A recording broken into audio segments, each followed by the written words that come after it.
The evening in the city park felt peaceful. Birds chirped from the branches, while children ran chasing colorful balloons. In one corner of the park, a little girl named Alia was playing with a small golden-brown puppy. Its fur was soft, and its round sparkling eyes made anyone who saw it fall in love. Alia sat on a wooden bench, laughing joyfully as the puppy licked her hands.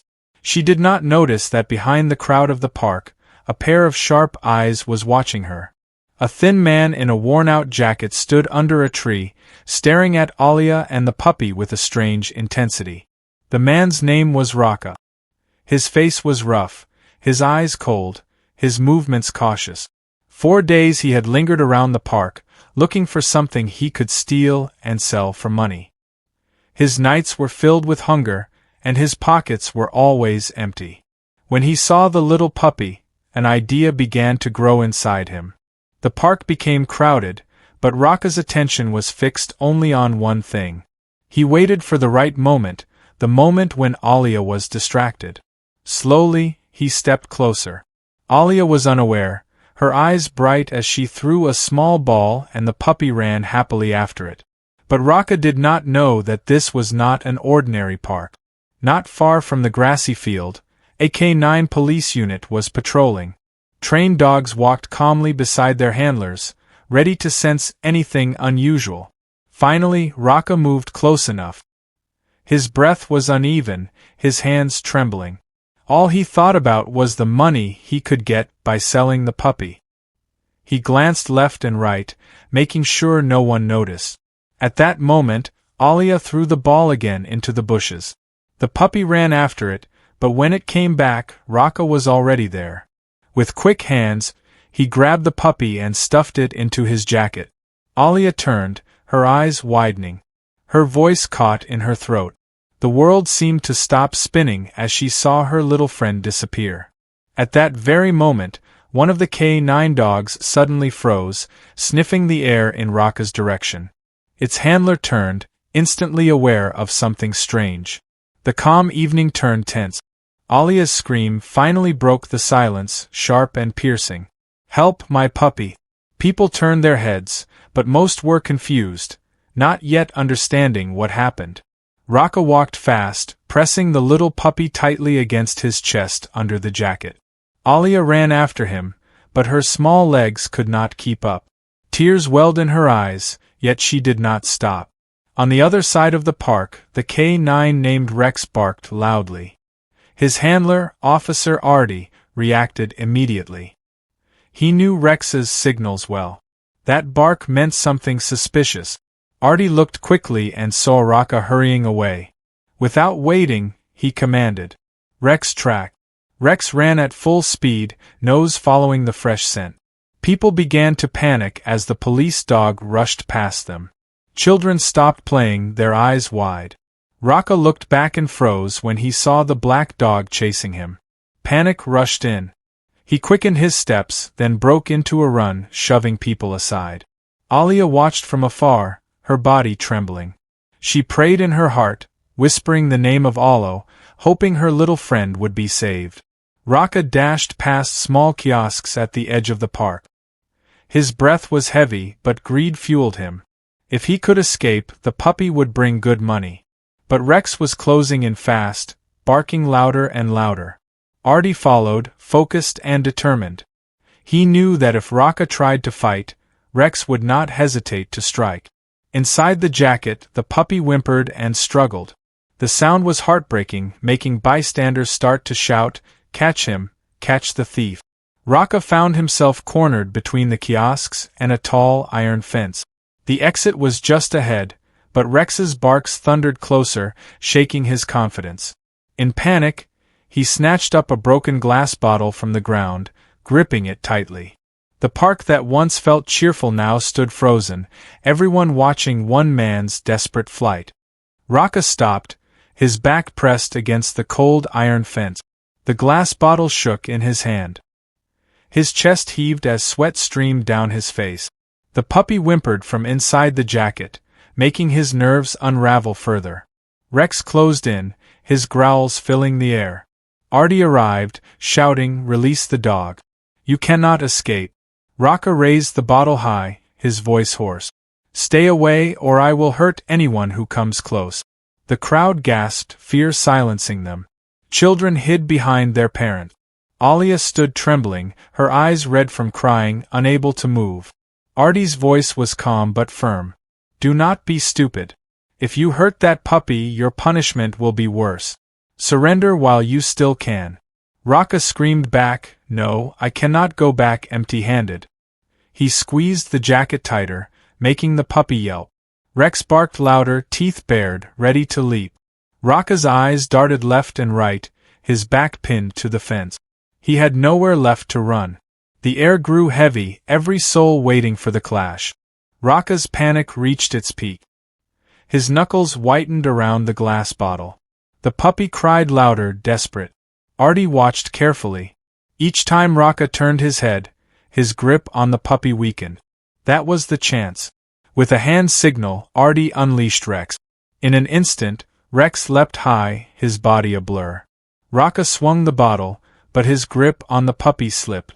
The puppy fell to the ground, scrambling free. It ran back toward Alia, who cried out in relief. Rex clamped down on Raka's arm. The bottle shattered on the pavement with a deafening crash. Raka screamed in pain, collapsing as Rex held firm. Artie rushed in, wrestled him to the ground, and cuffed his hands behind his back. The crowd roared in relief, clapping and shouting. Alia hugged her puppy tightly, tears streaming as she whispered, "Do not leave me again." Artie exhaled, but in his heart he knew this was not the end. Raka was just a petty thief. Something bigger was hiding in the shadows, and from far away, unseen by all, another pair of eyes burned with fury. The crowd slowly dispersed, their chatter filled with excitement.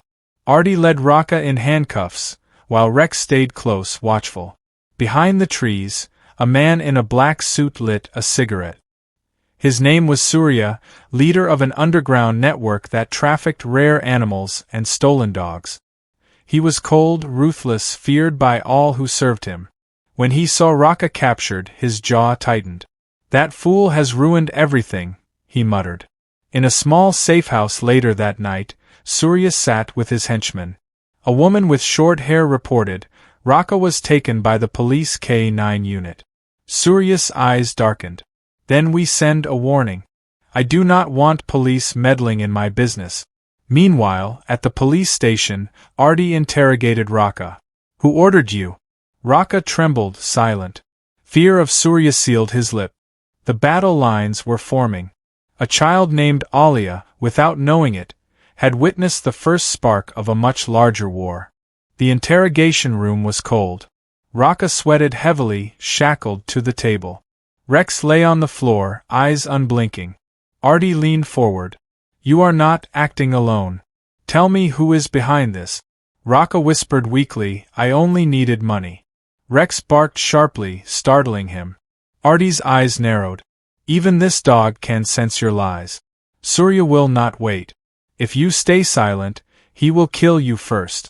Raka's body trembled. The name alone made him pale. He broke down. "They forced me.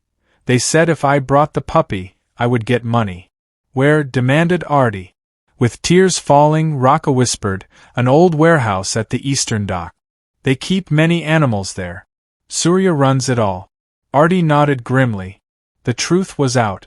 Outside, a man in a helmet waited on a motorcycle, watching the police station with eyes full of hate. His name was Bimo, Surya's right hand, sent to silence Raka forever. Danger was drawing closer. Night cloaked the police station. The air was cold, heavy with salt from the sea. Artie stayed in his office, writing his report. Rex lay nearby, ears alert. Outside, Bimo waited on his motorcycle, gripping a knife under his jacket. He answered a phone call in a low voice. "Boss, I am here. Tonight Raka will be silenced." Surya's voice was flat. "Leave no trace. Do it clean." In his cell, Raka shivered, sensing death approach. He whispered prayers to Allah, begging for mercy. Rex suddenly stood, growling. Artie froze, hand on his gun. He knew that growl. At the back door, Bimo picked the lock with practiced hands. The door creaked open, letting in the night air. Rex barked loudly, alarm echoing through the station. Officers rushed to arms. Artie shouted, "Intruder!" Everyone on alert. Bimo moved down the corridor, knife drawn. His target was clear. Tonight, Rocca would not live to see another sunrise. But Rex was ready. And Artie was waiting. The corridor was dim, the neon lights flickering. Bimo advanced with steady steps, knife flashing. At the other end, Rex stood ready, growls vibrating through the air. Artie appeared from cover, pistol raised. "Stop right there. Drop the knife." Bimo smirked coldly. "You cannot stop us. Surya will not forgive you." He lunged forward. Rocca screamed from his cell, terror breaking his voice. "Do not let him in." Bimo charged, knife aimed at Artie's chest. In a blur, Rex leapt, slamming into him. The knife flew, clattering on the floor. They wrestled violently. Bimo grabbed a chair and hurled it. Rex dodged and bit down on his arm. Blood spilled, his scream echoing. Artie rushed in, forced him against the wall, and snapped handcuffs on his wrist. His voice thundered, "You are finished." Bimo laughed bitterly, eyes burning. "This is only the beginning. Surya will come for you himself." Silence fell heavy in the station. Rex panted, his eyes still blazing. Artie patted his head softly. "Good work, partner." But in his heart, he knew the real war had not yet begun. Surya was still out there, watching, waiting. The night was far from over.